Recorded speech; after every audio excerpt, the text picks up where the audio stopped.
This is a really hard challenge. Let's talk about the challenge of that end, of the urbanity on the end and the park in the middle and not enough space for either one. I mean, isn't that what drove us crazy in the model forever? God, it certainly did. Well, one of the important things that we haven't said is that the creation of the space for the upper level park is the result of a proposed iced-tea project to relocate the Fort Duquesne Boulevard, which is there now, and to move it over.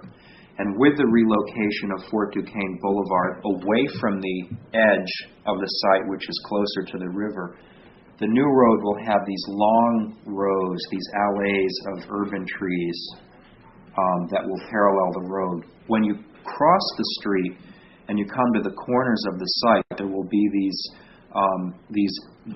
groves at the entry, but randomly organized internally, quite informal and quite inviting, we hope, in their informality. That's the intention. Mm-hmm. And the paving, whatever that paving system is, because we haven't decided yet, will slip under those trees and will segue to a straight row of trees which move through this kind of flattened space which is between the earth form, which Matt was describing a minute ago, and the railing of the park, which is above the 10th Street bypass. So what results out of that is this kind of beautiful disc of paving with not, it's certainly not an amphitheater, but a kind of subdued amphitheater-like bowl of the earth, and then the edge that holds the earth, which becomes this wall for sitting, and then this line of trees moving through the middle of it, so that in terms of the vegetative structure of the site, there are these embracing groves at the end, and then this line of trees going across the front of that, so that there is this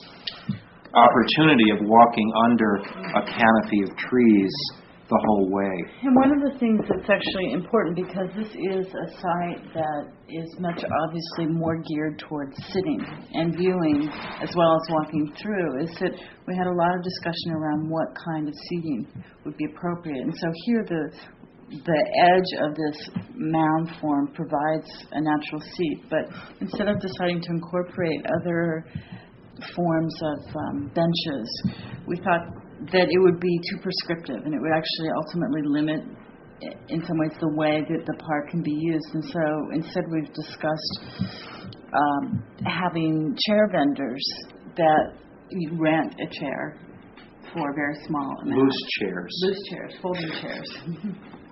And that they're at the corners, and so that in this area, people can set up and cluster in the groups of their own kind of identification and choosing, and so that there isn't this really rigidly prescribed pattern.